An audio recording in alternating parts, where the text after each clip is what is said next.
everybody. January 31st, 2012.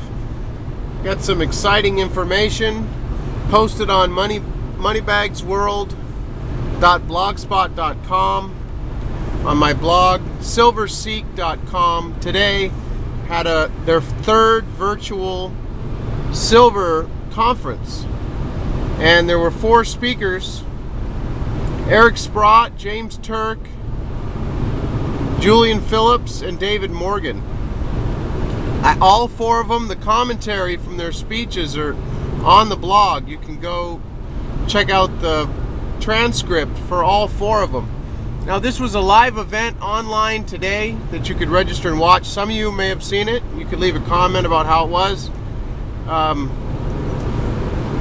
I don't know if they're going to... A lot of them were showing charts and stuff in their presentations. You can't see that. You can only see the written transcript of what they said, but really good information in Eric Sprott and the James Turk transcripts that I've read so far. I plan on reading the other 2, haven't done so yet. But Eric Sprott talked about the fundamental problem in the world, the banks being levered up too much. For the banks, a ratio of 20 to 1 would be 5 cents of capital backing up every $1 of paper assets. So the banks are levered up. He talks about that. He talks about the problem, what's going on in Europe. He moves on to talk about the gold supply and demand, and comes to the conclusion, where's the gold coming from with what's happening right now. He talks about the China explosion and amount of gold going into that country. He talks about silver supply and demand. Where's the silver coming from? He also talks about the unintended consequences of the bank bailouts. You know, how these 0% interest rates, the effect that they're having. He gave a good example on that of something recently that had happened. And he also talked about how silver right now should be $100, and how there's availability of 5.5 to 1 silver to gold ratio. You know, availability of 5 ounces of silver for every ounce of gold, but you got a 55 to 1 ratio in the price. So that's not going to stay that way. That's totally out of whack. So it's right there on the blog if you want to go read it for yourself.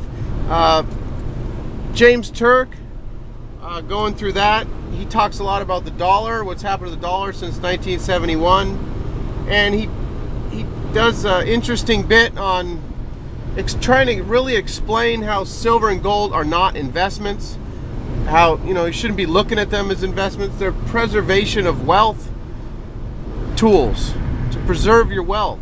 You could buy the same amount of oil 60 years ago you could buy now with gold.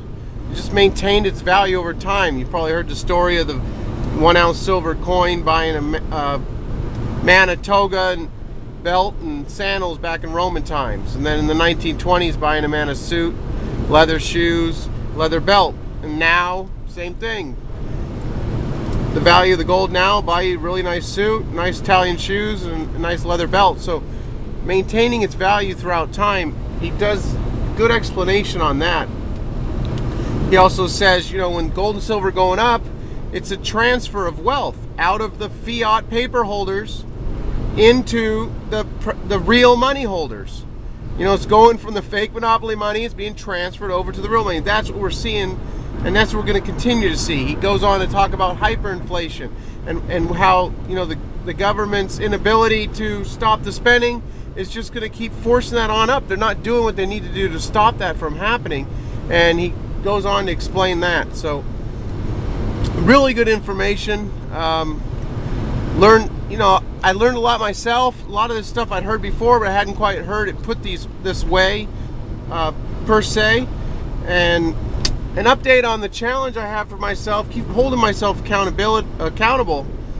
I noticed something really difficult today as I was standing there making a coffee. At work, they got different creamers, and I've been using these creamers for 10, 15 years. And I looked at the back of the creamer. I probably already knew this. I've looked at it before, but I looked again. 30 calories for every tablespoon. I mean, I probably put 5 tablespoons in my cup of coffee every morning, or maybe 2 cups.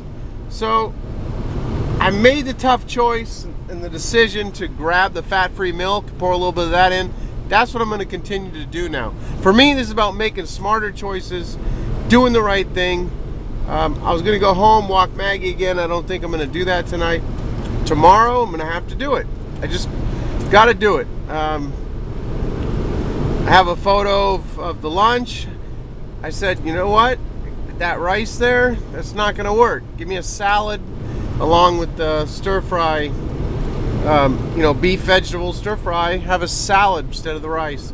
Just making smart choices, and I'm making a go of it. I'm holding myself accountable. I had a few comments about, wow, man, that's pretty brave of you to be putting pictures of the scale up. Well, I gotta do it. If I don't do it, it ain't gonna happen. It's not gonna happen if I don't hold myself accountable, and more people need to be holding themselves accountable. Thanks for watching the videos, everybody. I hope that the information is helping you out, and you're continuing to accumulate real money. Talk to y'all soon.